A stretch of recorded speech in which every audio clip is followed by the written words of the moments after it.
If you have very few friends, or maybe none at all, this video is not here to judge you. In fact, it might explain something powerful about you.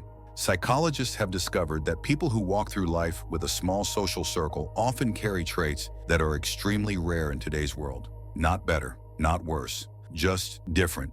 And once you hear these traits, you might finally understand why you've always felt slightly out of place, even when you were surrounded by people. There's a moment many people with few friends recognize instantly.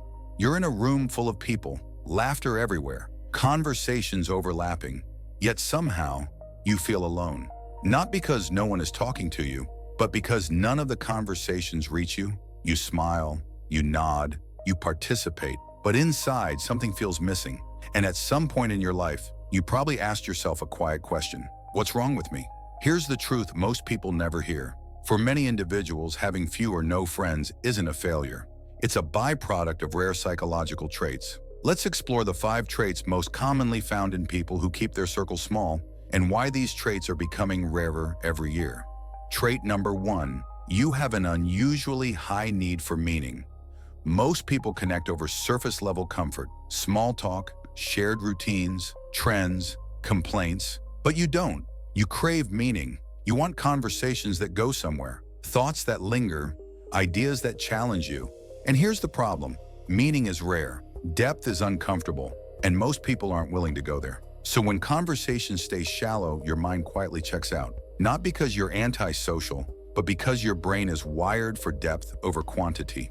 Psychologists call this high cognitive and emotional selectivity. It means you don't bond easily, but when you do, the bond is strong. This trait often leads to fewer friendships, but deeper ones. And when those deep connections aren't available, you'd rather be alone than fake connection. Trait number 2, you're highly self-aware more than most people. Self-awareness sounds like a good thing, but it comes with a hidden cost. You notice things others don't: subtle shifts in tone, inconsistencies in behavior, emotional undercurrents beneath words. You sense when something is forced, when someone is pretending, when connection isn't real, and once you see it, you can't unsee it. This makes socializing exhausting. While others enjoy the moment, your mind is constantly observing: do they mean that? Is this genuine? Why does this feel off? Over time, you realize something painful. Many friendships are built on convenience, not authenticity. And because you value authenticity deeply, you instinctively pull away from relationships that feel hollow. You don't want many connections, you want real ones. That awareness filters people out, often leaving you with very few friends. Trait number 3, you're emotionally independent. Here's a trait society doesn't talk about enough. You don't rely on others to regulate your emotions. You can sit alone with your thoughts. You can process pain internally. You don't constantly need reassurance or validation. This is called emotional self-sufficiency, and it's rare. Most people form friendships partly to escape themselves, to avoid silence, loneliness, or inner discomfort. But you don't fear being alone. You may not prefer loneliness, but you tolerate it better than most. As a result, you don't chase people, you don't cling to groups, you don't maintain friendships out of fear. You'd rather walk alone than stay in relationships that drain you. This independence makes you strong, but it also means fewer people feel needed by you. And in a world where many relationships are built on emotional dependence, that makes you stand out, and sometimes stand alone.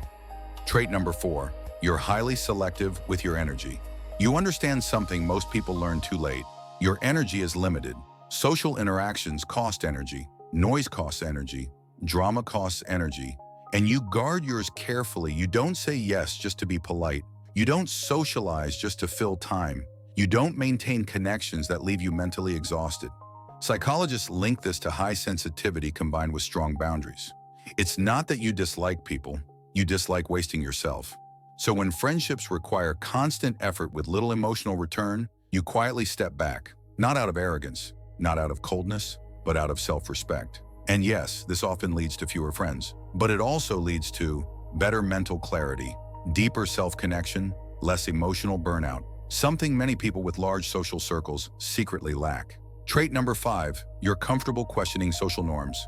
Most friendships are built on shared norms. How often to text, how to behave in groups, what's normal to enjoy, but you question these rules. You ask, why do friendships need constant contact? Why is being alone seen as failure? Why is silence uncomfortable? This makes you harder to categorize. You don't fit neatly into social expectations. You don't perform connection for appearances. And when you stop playing by unspoken social rules, some people feel uncomfortable around you. Not because you're wrong, but because you reflect something they avoid. Your independence challenges their need for constant validation. So instead of adapting yourself to fit in, you stay authentic. That authenticity costs you numbers, but it preserves your identity. The hidden truth, powerful reflection section. Here's the truth no one tells you. People with few or no friends often aren't broken. They're unedited. They haven't reshaped themselves to fit shallow systems. They haven't diluted their depth to be accepted.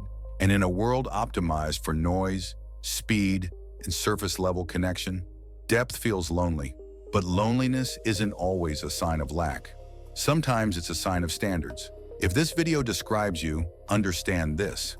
Your small circle isn't a flaw. Your solitude isn't a failure. Your difference isn't something to fix. The right connections don't arrive through force. They arrive through alignment. Until then, your ability to stand alone is not weakness. It's rare strength. If this video resonated with you, subscribe to Psychology Able.